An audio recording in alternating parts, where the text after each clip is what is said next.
Hola a todos y bienvenidos una vez más a Tiagomed. Mi nombre es Santiago Zambracos, soy médico internista y el día de hoy iniciaremos una serie de videos dedicada a la secuencia de intubación rápida en el piso de hospitalización. En estos videos hablaremos de cuándo intubar, cómo prepararse correctamente, qué medicamentos elegir, cómo anticipar complicaciones y sobre todo cómo intubar de manera segura a un paciente crítico que no está en la UCI. El objetivo no es solo pasar un tubo, es poder entender la fisiopatología para evitar hipotensión, hipoxemia y paro cardíaco durante el procedimiento.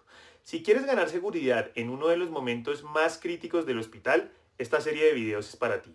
Suscríbete al canal, activa la campanita y sígueme en redes para no perderte de ningún nuevo video. Sin más, vamos a asegurar esa vía aérea.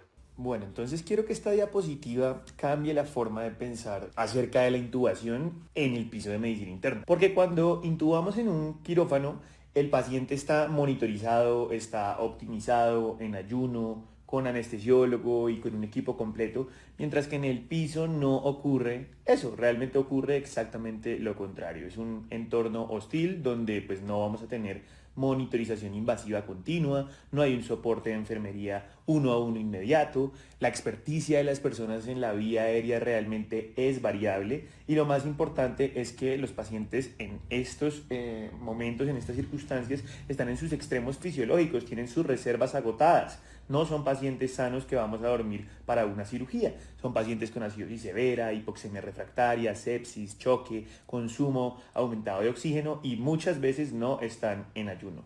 Entonces el riesgo aumenta significativamente. Los dos grandes eventos adversos peri-intubación en el piso son el colapso cardiovascular con hipotensión severa e inclusive con paro peri-intubación y la hipoxemia grave, porque estos pacientes se desaturan muy rápido y muy fácilmente. Entonces, aquí viene ese cambio de paradigma más importante y es que la secuencia de intubación rápida no es una técnica para solo meter un tubo, es un algoritmo completo de reanimación fisiológica y el objetivo real no es solo asegurar la vía aérea, sino mantener la perfusión cerebral y coronaria, evitar la aspiración, minimizar el tiempo de apnea y garantizar que el paciente llegue vivo y estable a la unidad de cuidado intensivo. Entonces, si entendemos que la intubación en medicina interna es primero reanimación y después laringoscopia, vamos a estar un paso adelante de la mayoría. La fase de reconocimiento y decisión probablemente sea la más importante de toda la secuencia de intubación rápida, decidir a tiempo. La mayoría de complicaciones en el piso no ocurren porque intubamos mal, ocurren porque intubamos tarde. Entonces aquí vamos a introducir una herramienta que puede ser muy útil, sobre todo en pacientes con neumonías graves y SDRA, que es el índice de ROX. Entonces el índice de ROX básicamente es una fórmula en donde utilizamos la saturación de oxígeno medida por pulsoximetría, la dividimos por la fracción inspirada de oxígeno que tiene el paciente y ese resultado lo dividimos por la frecuencia respiratoria. Entonces la interpretación de este índice va a ser que si está mayor o igual a 4.88 es de bajo riesgo y por lo tanto el paciente probablemente nos vaya a responder a una cánula nasal de alto flujo y podríamos continuar y reevaluar. Si está entre 3.85 a 4.87, esta sería una zona gris y es el paciente limítrofe que puede fatigarse y aquí es donde muchos nos equivocamos porque aquí hay que optimizar agresivamente el paciente y reevaluarlo en 1 a 2 horas. Si está por debajo de 3.85, este paciente ya es de alto riesgo. Este paciente tiene riesgo de falla inminente. No esperemos a que estos pacientes se desaturen hasta 70%. Aquí la indicación ya es intubación inmediata. ¿Por qué? Porque muy probablemente vaya a haber falla con la cánula nasal de alto flujo y con cualquier otra medida que no sea la intubación orotraqueal. Ahora, hay bastantes pacientes que previo a que se considere la ventilación con intubación orotraqueal han estado recibiendo ventilación mecánica no invasiva. Entonces, ¿cuándo una ventilación mecánica no invasiva falla? ¿Falla cuándo? Gasométricamente en los gases arteriales encontramos acidosis persistente con un pH por debajo de 7.25 o una PaCO2 sin mejoría tras 1 a 2 horas. Cuando clínicamente vemos deterioro del sensorio, vemos adicionalmente asincronía severa, vemos necesidad de vasopresores o vemos intolerancia franca a la máscara de ventilación no invasiva. Y si el paciente está agotado, pues la ventilación no invasiva ya fracasó, aunque la gasometría no sea tan mala. Y finalmente hay que hacer una distinción crítica entre las dos formas que podemos hacer de la secuencia de intubación en estos pacientes dependiendo de cómo estén. Entonces no todos los escenarios son iguales. La vía aérea crash hace referencia al paciente agónico o que tenga un Glasgow por debajo de 3 o que esté en paro. Aquí no se hace una secuencia elegante, completa, no se hace sedación plena. Realmente la prioridad es intubar al paciente con tubo inmediato. Podría administrarse el paralítico, pero solo opcionalmente. Y luego está la secuencia de intubación rápida estándar, que es la que realizamos en el paciente que tiene sus reflejos presentes, y aquí sí hacemos optimización, administramos el sedante, luego el paralítico y pues la secuencia se hace de forma completa. Entonces es clave reconocer el escenario antes de actuar y la buena intubación pues empieza con una buena decisión. Ahora, el objetivo de esta diapositiva pretende mostrar cuáles son las herramientas y las cosas con las que debemos contar antes de iniciar la secuencia de intubación rápida. Y para eso vamos a seguir la mnemotecnia SOAP-ME. Entonces, sí o sí necesitamos una cánula de succión. Entonces, esa cánula de succión no solo tiene que estar en la pared, debe estar conectada y probada, debe ser audible. La O de oxígeno, que hace referencia a que debemos contar con un dispositivo BVM y con una cánula nasal para hacer oxigenación apneica, que es algo que hablaremos más adelante. La A de vía aérea, entonces para la vía aérea, como hablaremos en un momento, debemos utilizar diferentes planes, plan A, plan B, plan C, y para ello, para el plan A probablemente necesitemos el videolaringoscopio si contamos con él en nuestra institución, o con el laringoscopio con las correspondientes hojas que podrían ser Macintosh 3 o 4 dependiendo de si es mujer o si es hombre, y el tubo endotraqueal que también el tamaño va a ser variable dependiendo de si es mujer o hombre. Usualmente solemos utilizar 7, 7,5 u 8 e idealmente el tubo debe adquirir una forma en palo de hockey para facilitar la entrada hacia la vía aérea. Para el plan B, en caso de que no podemos intubar, debemos contar con una máscara laringia. Estas vienen por tallas que también son adaptables según si es mujer o si es hombre. Sí o sí, el paciente tiene que estar adecuadamente posicionado. El objetivo de la posición es alinear los ejes de tal forma que sea más fácil realizar la intubación orotraqueal. Entonces aquí vemos la comparación clásica de los ejes oral, faringio y laringio. En la posición neutra los ejes no están alineados y la visualización glótica realmente es pobre. Cuando nosotros ponemos al paciente en esta posición, que es la posición de olfateo, mejoramos algo la alineación de los ejes, pero en muchos pacientes, especialmente aquellos que son obesos o que tienen cuello corto, esto sigue siendo insuficiente. Por eso el concepto moderno no es solo flexionar el cuello, sino es elevar la cabeza, los hombros y la parte superior del tronco, de tal forma que logremos que el meato auditivo externo se alinee horizontalmente con el hueco esternal. Y en la fila inferior, entonces lo que vamos a ver es una manera en la cual podríamos lograr hacer esta posición de alineamiento que se llama posición de rampa, sin necesidad de usar sábanas ni almohadas, sino que simplemente aprovechamos la camilla, ponemos un poco afuera el cuello del paciente y sencillamente lo que hacemos es inclinar un poco la camilla hacia arriba y el paciente logra alinear sus ejes. Entonces siempre antes de llevar a cabo el procedimiento hay que hacer una pausa visual y preguntarse si el paciente tiene alineado el oído con el esternón, porque si la respuesta es que no, todavía no estamos listos para intubar. Sí o sí debemos tener accesos periféricos, idealmente 2 vías periféricas permeables que hayamos probado ya con líquidos. Debemos tener los medicamentos rotulados, cargados, con la dosis calculada, que ya iremos viendo cuáles son. El paciente debe estar monitorizado. La pantalla debe ser visible para el operador, debemos poder ver la saturación de oxígeno con una buena onda, electro y presión cada minuto. E idealmente, si contamos con la forma de tener capnografía de onda continua, este es el estándar de oro porque es lo que nos va a permitir confirmar que la intubación fue exitosa y que el tubo sí está en la tráquea y no en el esófago. Finalmente, la E de equipo especial hace referencia a que siempre debe haber un carro de paro al pie de la cama y si falla todo, tener el kit de cricotiroidotomía listo y de esta forma, contando con todos estos implementos y herramientas, estamos listos para avanzar, para iniciar la secuencia de intubación rápida. A continuación comenzaría entonces la preoxigenación. Entonces esta fase es probablemente la intervención que más nos va a permitir evitar la hipoxemia peri-intubación. Y el objetivo no es solo poner oxígeno, es prolongar el tiempo de apnea segura. Entonces lo primero que vamos a hacer es una desnitrogenación o washout, que lo que busca es reemplazar el nitrógeno de la capacidad residual funcional por oxígeno al 100%. Esto nos va a dar una reserva fisiológica, evitando que el paciente se desature tan rápido. Entonces el estándar es máscara con reservorio al flujo máximo durante 3 minutos y eventualmente, si el paciente coopera, una alternativa rápida serían 8 respiraciones profundas a capacidad vital forzada. Una vez ya hemos logrado la desnitrogenación, el segundo paso es la oxigenación apneica, que consiste en colocar una cánula nasal a 15 litros por minuto debajo de la máscara facial de preoxigenación y no se retira durante la laringoscopia. ¿Por qué funciona? Porque incluso en apnea hay difusión pasiva de oxígeno hacia los alveolos por gradiente de presión. Y eso va a retrasar significativamente la desaturación. Ahora, un punto crítico es que si el paciente no satura más del 90% con reservorio, el problema no es la falta de oxígeno, el problema es que hay un colapso alveolar, hay un shunt intrapulmonar y aquí el oxígeno suplementario no va a ser suficiente. Entonces aquí vamos a requerir presión positiva. Y en ese caso, o la ventilación no invasiva o una cánula nasal de alto flujo para reclutar alveolos durante la preoxigenación sería la opción ideal y mantenemos esa presión hasta el momento exacto de la inducción.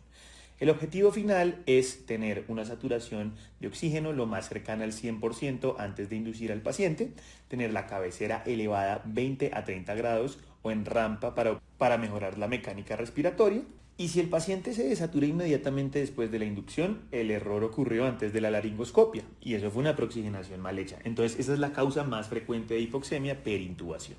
Posteriormente el siguiente paso es la optimización hemodinámica. Si la hipoxemia es el primer enemigo, el segundo es el colapso cardiovascular. Entonces esta fase cambia completamente la mentalidad de sedar y luego ver qué pasa. Aquí primero reanimamos y después inducimos al paciente. Entonces empezamos siempre con el índice de choque, que es frecuencia cardíaca dividida por la presión sistólica, y si es mayor a 0.8 es un signo de alarma, pero si es mayor a 1 el paciente está en riesgo de colapso. Como regla de oro, no se deberían administrar sedantes en un paciente con un índice de choque mayor a 1 sin tener soporte vasopresor previo. Entonces muchos paros perintubación ocurren porque se administra propofol o porque se administra etomidato a un paciente que es dependiente de sus catecolaminas sin haberlo optimizado antes. Lo que hacemos después es la fluidoterapia de carga. Entonces le damos un bolo de 500 mililitros de cristaloide balanceado para aumentar la precarga y compensar la venodilatación que van a inducir los sedantes y la presión positiva. Pero ojo, esto no lo vamos a hacer por supuesto en una persona que tiene un edema agudo franco de pulmón. Como tercer punto, utilizamos los vasopresores, como la norepinefrina periférica temprana si no contamos con un acceso venoso central, y esto lo vamos a utilizar si el paciente tiene una sistólica por debajo de 100 o un índice de choque por encima de 1. Aquí lo que hacemos es iniciar vasopresor antes de inducir al paciente. Y vale la pena resaltar que sí se puede utilizar la nora por vía periférica antecubital con un buen calibre de forma segura por menos de 24 horas. Finalmente, eventualmente podríamos utilizar vasopresores como la fenilefrina o como la epinefrina diluida, que deben estar cargadas y deben estar rotuladas antes de empezar, porque pueden salvar vidas en hipotensiones post-inducción. Ahora, sí o sí, antes de administrar cualquier fármaco, hay que hacerse una pregunta obligatoria. ¿Será que sí voy a poder intubar al paciente? ¿Qué pasa si no puedo ventilarlo? Entonces aquí entran los scores predictivos como el MACOCHA, que es un score que se validó en la unidad de cuidado intensivo y en el cual un puntaje mayor o igual a 3 predice que la vía aérea va a ser difícil con una muy buena sensibilidad. ¿Cuáles son los factores que contempla? Entonces, la escala de Mallampati, que si está en un valor de 3 o de 4, le da 5 puntos y es el predictor más fuerte. ¿Y qué significa? Que no se visualiza la úvula, sino que solo podemos ver el paladar blando duro cuando el paciente abre la boca. Que tenga sajos le da 2 puntos. Y otros factores que dan 1 punto cada uno son la movilidad cervical reducida, una apertura bucal limitada menor a 3 centímetros, es decir, 3 dedos, un coma profundo definido con un Glasgow por debajo de 8, que tenga hipoxemia severa con saturaciones por debajo de 80%, y que la persona que vaya a intubar no sea un anestesiólogo y, por ejemplo, en nuestro caso, sea un internista. Luego debemos utilizar la mnemotecnia Lemon, que lo que busca es evaluar si el paciente tiene factores que puedan dificultar la laringoscopia. ¿Como cuáles? Entonces, comenzamos por la L de look. Entonces, look corresponde a ver que el paciente no tenga un trauma en la cara, que no tenga una barba espesa, que no tenga una lengua grande. Luego va la E de evaluate, que lo que busca ver es la técnica de 3-3-2. M de Malampati, que hace referencia a la clase 3 o 4, que va a tener una pobre visualización glótica. O de obstrucción, que es aquel paciente que tenga alguna masa en cuello, que tenga epiglotitis, que tenga estridor. Y finalmente NEC, la movilidad del cuello, la movilidad cervical reducida, especialmente en pacientes con trauma o con artritis. Luego veríamos qué tan difícil va a ser ventilar al paciente. Que una cosa es la laringoscopia difícil y otra cosa es si va a ser posible ventilarlo. Entonces para eso tenemos la mnemotecnia MOUNS. Entonces MOUNS lo que dice es que M de Mask Seal hace referencia a qué tan fácil va a ser poder hacer el sello con la máscara. Y eso lo sabemos si tiene, por ejemplo, barba, si ha tenido algún trauma en el rostro, si tiene alguna clase de deformidad, si es obeso, con índice de masa corporal mayor a 30 o es una embarazada a término, si tiene una edad mayor a 55 años por la pérdida de tono tisular, si no tiene dientes, porque en cuyo caso se recomienda dejar la prótesis puesta para la ventilación, y finalmente la S de Stiff Lungs, que hace referencia a aquellos pacientes que pueden tener unos pulmones rígidos con una resistencia elevada, como ocurre en asma, como ocurre en EPOC o en SDRA. Entonces, esto hay que buscarlo siempre, nunca paralizar un paciente si no está razonablemente seguro uno de que puede ventilarlo, porque una vez administre el bloqueador neuromuscular, no vamos a tener un rescate fisiológico. Y ya una vez hemos hecho todo eso, entonces ahora sí comenzamos la administración de los medicamentos. No existe un sedante perfecto, pero sí existe el sedante adecuado para el paciente que yo tengo enfrente. Primero podemos pretratarlo, esto realmente es algo opcional, en que consiste en administrar o fentanilo o lidocaína con la intención de atenuar la respuesta simpática en pacientes hipertensos o neurocríticos. En pacientes con asma severa o con hipertensión endocraniana, la lidocaína puede ser útil, pero esto no es obligatorio en todos los pacientes. Y después de esto, de haberlo pretratado o simplemente si no se hizo, lo que vamos a hacer ahora sí es la inducción. Y para eso vamos a ver cuáles son los agentes principales. Primero está el etomidato, que el etomidato se administra en dosis de 0.3 miligramos por kilo, es hemodinámicamente estable y es la elección número 1, especialmente en medicina interna, sobre todo en los pacientes sépticos o críticos. ¿Por qué? Porque es neutro para la tensión arterial y para la frecuencia cardíaca. Es muy estable. Se dice que puede causar supresión adrenal transitoria, pero realmente la evidencia actual indica que es seguro, particularmente en los pacientes con sepsis. Luego tenemos la ketamina. La ketamina se administra en dosis de 1.5 a 2 miligramos por kilo y esta aumenta la tensión arterial y la frecuencia cardíaca porque libera catecolaminas endógenas. Esto la hace muy atractiva, por ejemplo, en broncoespasmo o en asma, y también en choque, que son cuando los pacientes pues están hipotensos y queremos un soporte de presión. Pero hay que tener cuidado en los shocks que están catecolaminodepresionados porque puede causar hipotensión paradójica. Entonces en esos casos tener cuidado. Luego está el propofol, que el propofol se administra en dosis de 1.5 a 2.5 miligramos por kilo. El propofol es un potente venodilatador y depresor miocárdico. Es muy bueno sobre todo en los pacientes que están robustos o, por ejemplo, que están cursando con un estatus epiléptico, pero puede ser letal en pacientes que son inestables o dependientes de precarga.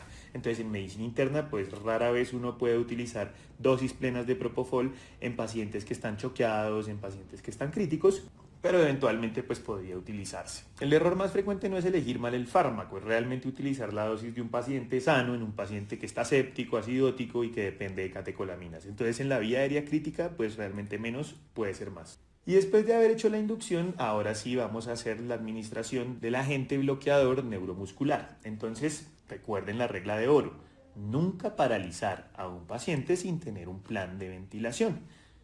Si existe una duda real sobre la capacidad para ventilar al paciente con la bolsa máscara que lo vimos con la mnemotecnia MOUNS, no administremos el bloqueador neuromuscular hasta que tengamos un plan alternativo listo. Si ya lo tenemos, entonces ¿cuáles son las opciones de bloqueadores que tenemos? Entonces vamos a tener el rocuronio, que el rocuronio se administra en dosis de 1.2 miligramos por kilo Esta es la elección número 1 en medicina interna por seguridad realmente. Su inicio es bastante rápido, de 45 a 60 segundos. El único problema es que tiene una duración prolongada, de 40 hasta 60 minutos. ¿Qué ventajas tiene? Que realmente no tiene contraindicaciones relacionadas con el potasio, con las comorbilidades del paciente, como sí pasa con la succinilcolina. Es bastante estable y además tiene un agente reversor disponible, que es el Sugamadex, que es rápido y que es específico. Pero su desventaja principal es que si falla la intubación, el paciente va a estar paralizado por casi una hora. Entonces eso obliga a garantizar que vamos a poder ventilar al paciente con una máscara o eventualmente con un dispositivo supraglótico. Luego está la succinilcolina, que la succinilcolina se administra en dosis de 1 a 1.5 miligramos por kilo. Su inicio también es rápido, 45 segundos, pero su duración es corta, de 5 a 10 minutos.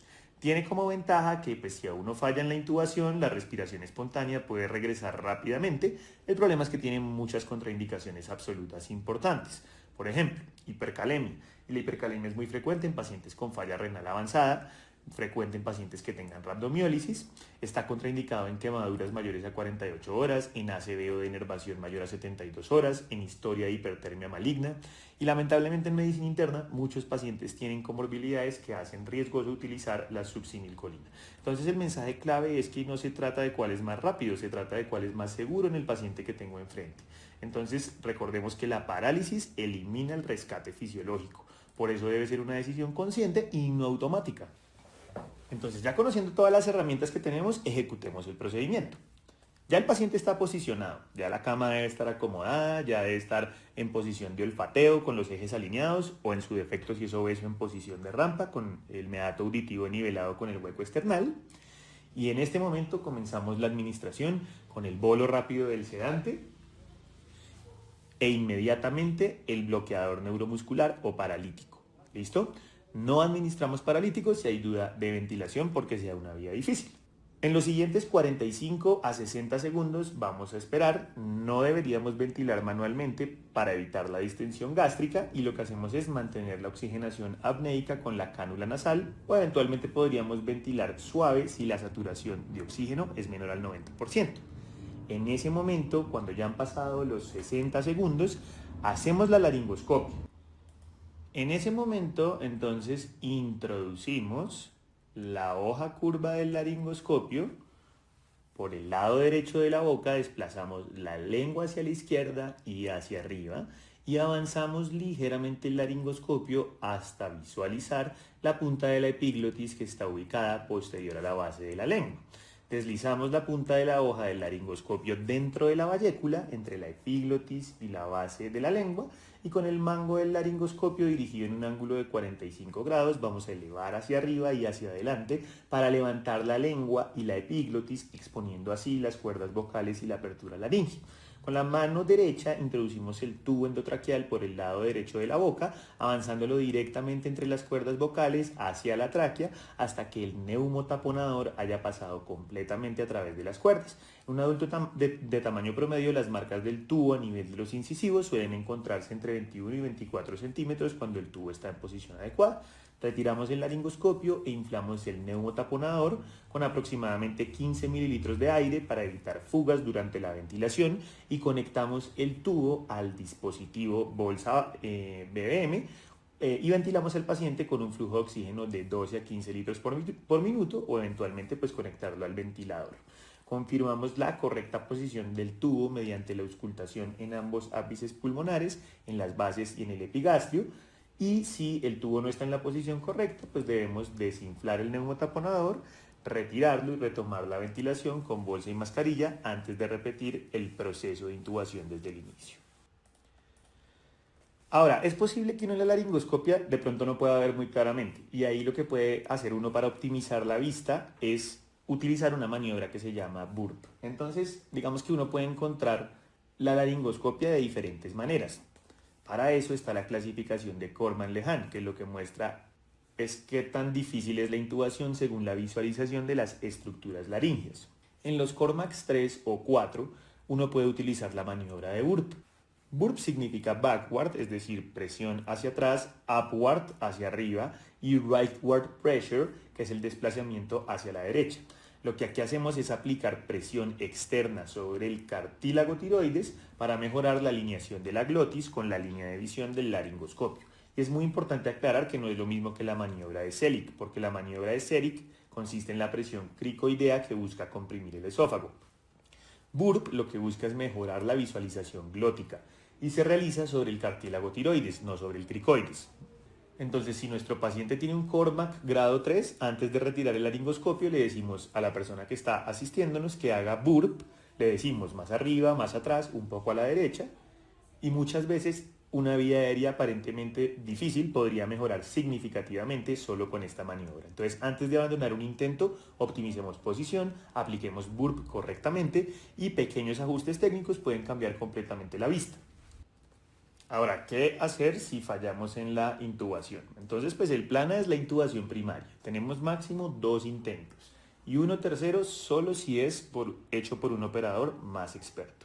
Siempre debemos optimizar al paciente antes de repetir. Entonces, si yo no pude en mi primer intento, saco el laringoscopio, mejoro posición, otra vez oxigeno al paciente con la máscara BBM, intento llevarlo a una mucha mejor saturación para el segundo intento. Idealmente, si cuento con la opción de usar un boogie, si el paciente tiene un Cormack de 3, debería utilizarlo, o me valgo de la maniobra burp en mi siguiente intento. Entonces, el boogie es como una guía. Veamos cómo funciona esa guía. Lo primero que debemos hacer es sostener el boogie con un agarre en pinza, que es como el que está haciendo el hombre en el video.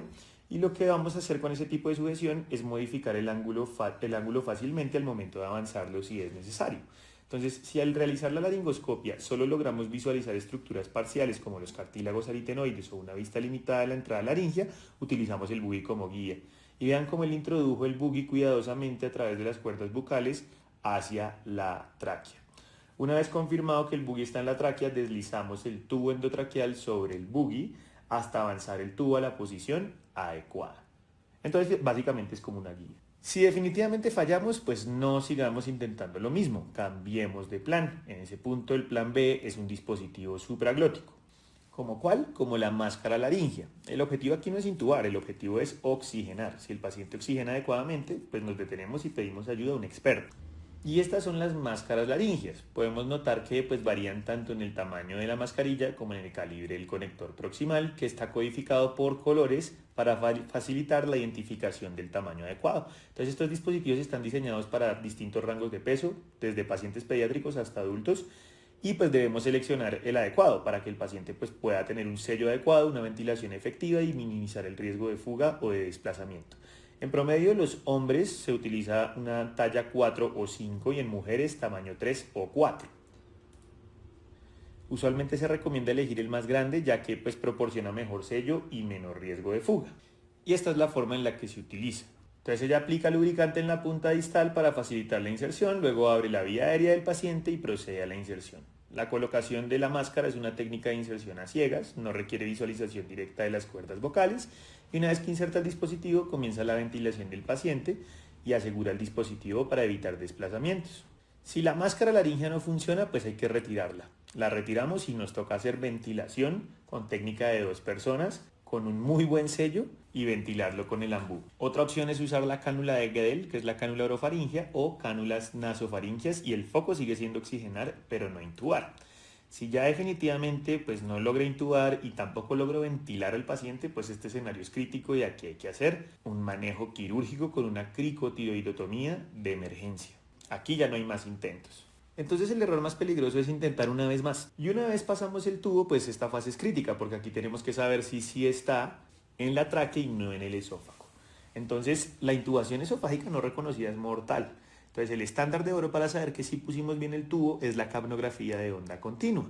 Y lo que se ve es una onda cuadrada y repetitiva que confirma la ventilación pulmonar. Otra forma es el POCUS traqueal. El POCUS traqueal consiste en utilizar el ecógrafo con la sonda lineal en un plano transversal supraesternal y lo que buscamos en esa ventana es el signo de la bala que nos muestra un solo círculo hiperecoico que corresponde a la tráquea y que significa que el tubo está en la tráquea. Y si lo que vemos es el signo del doble tracto, que son 2 estructuras redondas, vendrían siendo la tráquea y el esófago distendido por el tubo que está en el esófago. Entonces, este es más rápido y es más específico que la auscultación, especialmente en entornos que sean ruidosos. Y si no contamos con este, entonces pues el método clínico es un método complementario. Entonces auscultamos el epigastrio y auscultamos ambas axilas, buscando el murmullo una vez se haga la oxigenación. Si lo escuchamos en el epigastrio, pues el tubo está en el esófago. El epigastrio debe ser silencioso y las axilas debe escucharse el murmullo. Además debemos ver que el tórax se expanda adecuadamente y que el tubo se condense por la presencia del vapor de agua durante la expiración. Después de la intubación, el paciente corre muchos riesgos, entre ellos, por ejemplo, el síndrome de enclaustramiento. Entonces, el paciente sí o sí tiene que quedar sedado. ¿Por qué? Porque el inductor dura 5 a 10 minutos y el paralítico 40 a 60 minutos. Entonces, el paciente puede despertarse, sentir dolor, angustia y no se va a poder mover porque está paralizado ni va a poder respirar. Entonces, la sedación debe iniciarse inmediatamente después de confirmar el tubo. Entonces, la analgesia es la prioridad número 1 porque el tubo es doloroso y si no se trata el dolor, pues va a necesitar más sedante. Para eso utilizamos fentanilo y lo utilizamos en infusión 1 a 2 microgramos kilo por hora. Una alternativa es la hidromorfona en infusión o bolos intermitentes si no hay bomba. La analgesia siempre va primero. La sedación tiene un objetivo de RAS de -1 a -2 y aquí el propofol es el ideal porque es titulable y es de despertar rápido, 5 a 50 microgramos kilo minuto, pero cuidado con la hipotensión porque pues ya sabemos que el propofol hace que la tensión caiga. Evitamos el midazolam porque causa delirium, se acumula, solo se usa en choque severo o en estatus convulsivo y lo reservamos para escenarios específicos como choque profundo o estatus epiléptico. Importante que junto con la terapeuta y el grupo de enfermería se haya fijado adecuadamente el tubo endotraqueal, registrar la profundidad a nivel de la comisura labial y elevar 30 a 45 grados la cabecera para prevenir neumonía asociada al ventilador y aspiración. Y debemos utilizar dispositivos adicionales como la sonda orogástrica, que es obligatoria para descomprimir el estómago inflado por la ventilación manual y reducir el riesgo de aspiración. Debemos confirmar con una placa de tórax que el tubo haya quedado adecuadamente posicionado. Esto debe ser 3 a 5 centímetros sobre la carina y descartar intubación selectiva derecha o neumotópica. Entonces, si se dan cuenta, la intubación no termina cuando pasa el tubo. La intubación termina cuando el paciente está sedado, con analgésico, ventilando adecuadamente y listo para un traslado seguro. Ahora ya confirmamos que el tubo está bien puesto. Entonces ahora empieza una fase que es cómo lo vamos a ventilar con la ventilación mecánica. Y el error frecuente es enfocarse solo en la oxigenación, pero aquí el objetivo es doble, es oxigenar y proteger el pulmón. Entonces hay que poner el ventilador en un modo asistido controlado por volumen para garantizar un volumen corriente fijo y controlar mejor la ventilación por minuto. Entonces el volumen corriente debe ser de 6 a 8 mililitros por kilo de peso predicho, no peso real, porque el pulmón no crece con la obesidad. Y pues si usamos el peso real en un paciente obeso, pues lo que vamos a hacer es un volutrauma desde el primer minuto. Segundo, la frecuencia respiratoria, entre 16 a 24 por minuto. Ajustamos según la gasometría y según el pH. En acidosis metabólica severas puede requerir frecuencias respiratorias mayores para compensar. Tercero, la PIP, entonces 5 a 8 centímetros de agua. En pacientes con SDRA u obesidad podría yo iniciar un poco más alto para evitar el colapso alveolar. Y cuarto, la FiO2. Inicio en 100%, pero no lo dejo ahí, lo titulo rápidamente para mantener saturaciones entre 92 y 96% para evitar hiperoxias. Y aquí vemos cómo calcular ese peso predicho para el volumen corriente, tanto para los hombres como para las mujeres. Ahora, las metas de seguridad son una presión plató por debajo de 30 centímetros de agua y una driving pressure por debajo de 15 centímetros de agua. La ventilación protectora no es solo para el SDRA, es la estrategia desde el primer minuto en todo paciente que haya sido intubado. Y ya finalmente el paciente está listo para ser llevado a la unidad de cuidado intensivo. Y esta no es una fase que deberíamos subestimar porque muchos eventos adversos ocurren en el traslado y no durante la intubación. Entonces, checklist pretraslado, vía aérea y ventilación, tubo bien fijado, posición registrada, tanque de oxígeno lleno, bolsa autoinflable con una válvula PIP conectada, un sistema de aspiración portátil disponible, vías venosas visibles y permeables, sedación y vasopresores en bombas con batería cargada, jeringas de rescate listas, especialmente los vasopresores, porque el traslado puede descompensar al paciente por movilización o por desconexiones, monitorización con un monitor portátil con batería suficiente, una curva de saturación visible, capnografía eventualmente pues si tenemos disponible, y finalmente entregar al paciente en la UCI. Explicar por qué está intubado, cómo está ahora, cuál es su diagnóstico principal, qué comorbilidades tiene, qué cosas pasaron durante la intubación. en qué modo ventilatorio viene, cuáles son sus parámetros actuales, qué dosis de vasopresores se usaron, el nivel de sedación, el balance hídrico y finalmente las recomendaciones que como internistas aportamos para el manejo del paciente para tener realmente una entrega de calidad. Eso determina la continuidad del cuidado. Ahora, algunos escenarios especiales son, por ejemplo, la intubación con el paciente despierto. Entonces, cuando uno en la evaluación anticipa que sedar profundamente el paciente podría colapsar la vía aérea, no sé, por ejemplo, porque tengo una masa traqueal, al momento de relajarlo, pues va a colapsar la vía aérea. Aquí, pues, el experto va a optar por no usar relajantes musculares, sino que lo que se hace es anestesia tópica de la vía aérea con lidocaína en spray, manteniendo la respiración espontánea y luego se introduce con un fibrobroncoscopio flexible, el tubo bajo visión directa.